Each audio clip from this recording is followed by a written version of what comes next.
बिस्मिल्लाहिर्रहमानिर्रहीम। अस्सलाम वालेकुम। मैं वकास, आप देख रहे हैं वकास फलाह यूट्यूब चैनल। नाज़रीन, ज़िंदगी में कुछ ऐसे वाक़यात होते हैं जो यादगार हो जाते हैं, जिसको इंसान भूलता नहीं है, और कुछ ऐसी चीज़ें होती हैं जो तारीख़ में रकम हो जाती है, यानी हिस्ट्री में वो हमेशा याद की जाती हैं। उसमें से अभी जो वाक़या हुआ है वो ये है कि अमेरिका जो 20 साल पहले यहाँ पर आया था अफ़गानिस्तान में, वो अब वापस जा रहा है।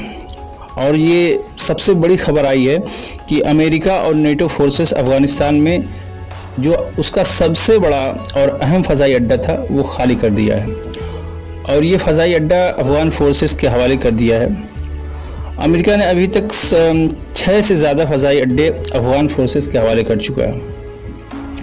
वो अपने 3000 अमरीकी फ़ौजियों का इनखला कर चुका है, और अमरीकी फ़ौजियों ने निकलने से पहले जो सामान बचे हुए थे, जैसे हथियार उनके या पुरानी गाड़ियां या कंप्यूटर्स वगैरह, सारे तबाह बर्बाद कर दिए हैं, यानी उनको भंगार बना दिया।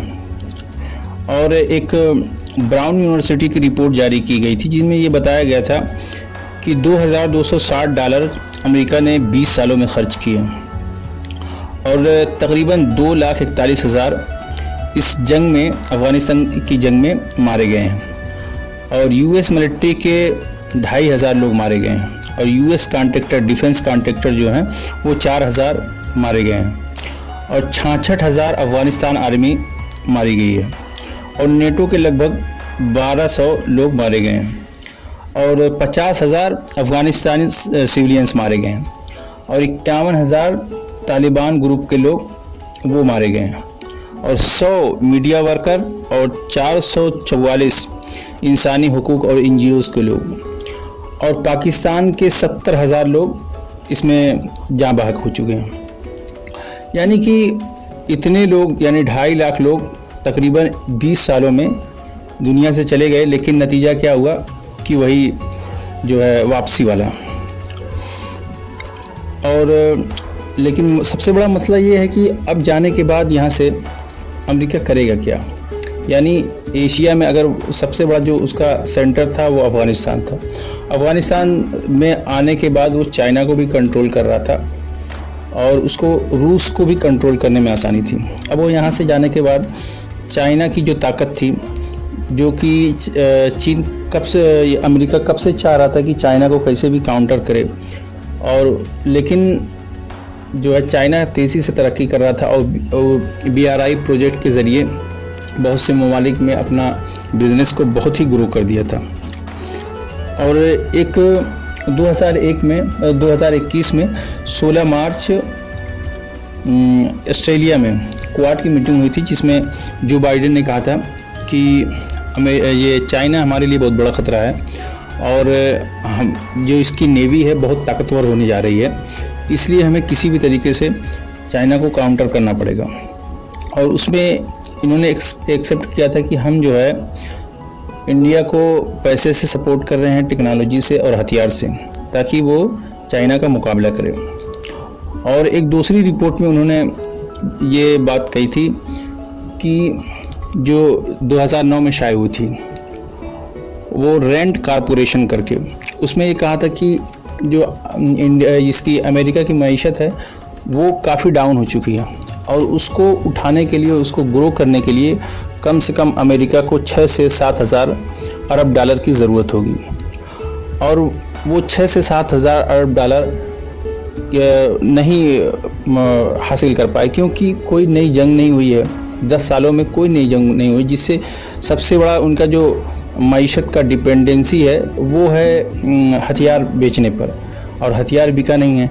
इसलिए उनके जहन में 2-3 मुल्क हैं, जो रसिया, चाइना और इंडिया। उनको लगता है कि ये मुल्क जो है ये जंग को अफोर्ड कर सकते हैं, और इनको जो है अगर हम जंग में डालते हैं तो सबसे बड़ी चीज़ ये होगी, जो कि सुपर पावर बनने वाले हैं आगे, उनको हम रोक देंगे और हम सुपर पावर बने रहेंगे।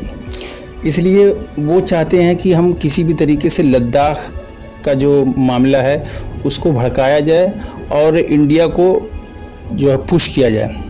और दूसरी तरफ साउथ चाइना में जबकि चाइना ने ऐलान कर दिया है कि हमने अपने फाइटर प्लेन भेज दिए हैं और हम किसी भी वक्त ताइवान को कब्जा कर सकते हैं, लेकिन उस पर उनका कोई ख़ास जो है वो रिस्पांस दिख नहीं रहा। अभी कल ही शी जिनपिंग ने ये बयान दिया था, लेकिन उसके जवाब में ना तो कोई बयान आया और ना कोई रद्द अमल उनको दिखा है, और वो दूसरे मुल्कों को मतलब बढ़ा रहे हैं, ऑस्ट्रेलिया, जापान, भारत। और दूसरी बात यह है कि अफ़गान तालिबान जो हैं वो काफ़ी जो है डिस्टर्ब दिखे हैं। उन्होंने कहा कि ये पूरी दुनिया को इस बात की फ़िक्र है कि अफ़गानिस्तान में क्या हो रहा है, कैसे हो रहा है, कैसे मामला शांत होगा। ये मामला आप लोग छोड़ दें और इसकी बातें ना करें। हमको कैसे हैंडल करना है अफ़गानिस्तान को वो हम कर लेंगे। और तीसरी जो बात है वो ये कि इंडिया लगातार तालिबान से अपने रवाबित बढ़ा रहा है, और कतर के दोहा में ये खबर आई कि भारतीय एहलकार खुफिया तौर पर तालिबान से राब्ते में हैं। और पिछले हफ्तों 2-3 हफ्तों से जयशंकर जो कि वज़ीर ख़ारजा हैं, उन्होंने जो है मुलाकात की है तालिबान लीडरों से। और सुहेल शाहीन से एक मीडिया इंटरव्यू में सवाल पूछा गया कि आप कश्मीर के बारे में आपकी क्या राय है, यानी आपका कोई अमल दखल है, उनके पूछने का मतलब यही था। तो उन्होंने कहा नहीं, कश्मीर से बहैसियत मुसलमान होने की हमारी कोई दिलचस्पी नहीं है, इसलिए कि हम दूसरे के मुल्क में डायरेक्ट अमल दखल अपना नहीं चाहते। और रही बात अफ़गानिस्तान की, तो अफ़गानिस्तान में हम किसी भी मुल्क का कोई भी हो, हम ये नहीं चाहते कि वो अपनी फोर्सेस या कंस्ट्रक्शन के लिए काम करना, इन्वेस्ट करना कोई चाहे, अपने सिफारती ताल्लुकात बनाना चाहे, तो इसमें कोई हर्ज नहीं है। और भारत को भी हम इसी तरह समझते हैं। भारत वहाँ पर जो है अगर वहाँ के तरक्की और इन्वेस्ट के लिए कुछ करना चाहता है तो हम उसका वेलकम करते हैं। इस बात से पाकिस्तान को काफ़ी तकलीफ़ हुई कि कैसे अफ़गानिस्तान ने इतना पॉजिटिव भारत के लिए बयान दे दिया, जबकि उसको उम्मीद नहीं थी ऐसी कि अफ़गानिस्तान के जो तालिबान हैं वो कश्मीर का सपोर्ट करेंगे और भारत के ख़िलाफ़ होंगे, लेकिन ऐसा हुआ नहीं। इसी के साथ हम अपनी गुफ्तगू ख़त्म करते हैं। नाज़रीन, आपसे उम्मीद है कि चैनल को आप ज़रूर सब्सक्राइब करेंगे और आप कमेंट में ज़रूर बताएं कि आपको ये वीडियो कैसी लग रही है, ताकि हम जो मेहनत कर रहे हैं हमको समझ में आए कि आपको वीडियो कैसी लग रही है और किस तरह की हमें वीडियो बनानी चाहिए। और चैनल को जो है लाइक भी कर दिया करें, शेयर भी कर दिया करें, आपकी काफ़ी मेहरबानी होगी। और इसी के साथ हम अपनी गुफ्तगू का इख्तिताम करते हैं। अस्सलामु अलैकुम।